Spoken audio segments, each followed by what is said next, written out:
앞서 보신 대로 업종별 영업 제한 조치와 더불어 불거지고 있는 문제가 또 있습니다. 정부가 2차 긴급재난지원금을 선별 지급하기로 결정한 건데요.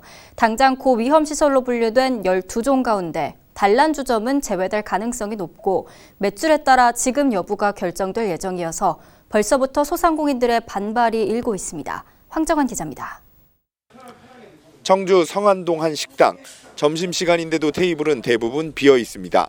코로나19가 장기화로 매출은 평소보다 3분의 1이 급감했고 5명이 근무했던 이 식당은 직원 3명을 감축했지만 월세와 인건비 등의 고정 비용으로 운영난에 허덕이고 있는 겁니다. 많이 힘들죠. 힘 안 든 사람이 어디가 있어요. 다 힘들지 요즘에. 근데 코로나 딱 터지면서는 거의 한 3분의 1로 그냥 건너박혀 치는 거예요.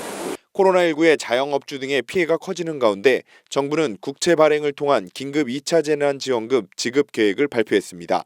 이번 지원금은 추석 이전 업종별 선별 지급으로 가닥이 잡힌 상태입니다. 지원 금액은 업주 1인당 최대 200만 원가량. 문제는 지원 대상을 두고 형평성 논란이 벌써부터 불거지고 있다는 점입니다.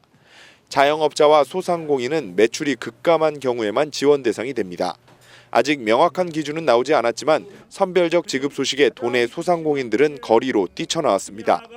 강화된 사회적 거리두기로 경제적 피해가 이루 말할 수 없는 상황에 임대료 지원 등 현실적인 대안책 모색은커녕 정부가 추진하는 지급 계획은 수정되어야 한다는 겁니다. 소상공인들을 대상으로 정부가 상반기에 실시한 긴급 고용안정지원금을 아직도 지급받지 못한 사람이 있다며 지원 절차 간소화와 사각지대에 놓인 상인들을 구제하는 것은 필수적이라고 밝혔습니다. 임대료를 못 내서 아우성들이고 폐업에 내몰리고 있는데 그분들이 폐업으로 끌라는 게 아니라 그 가족들까지 위기에 처몰린다는 거죠. 그래서 이런 것들을 좀 하루속히 시간 끌지 말고 해결을 해주셨으면 좋겠습니다.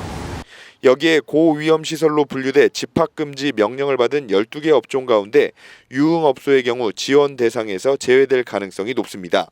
이에 이시종 지사는 8일 코로나19 중앙사고수습본부 회의에서 정세균 국무총리에게 유흥업소 재난지원금 지급을 건의했습니다.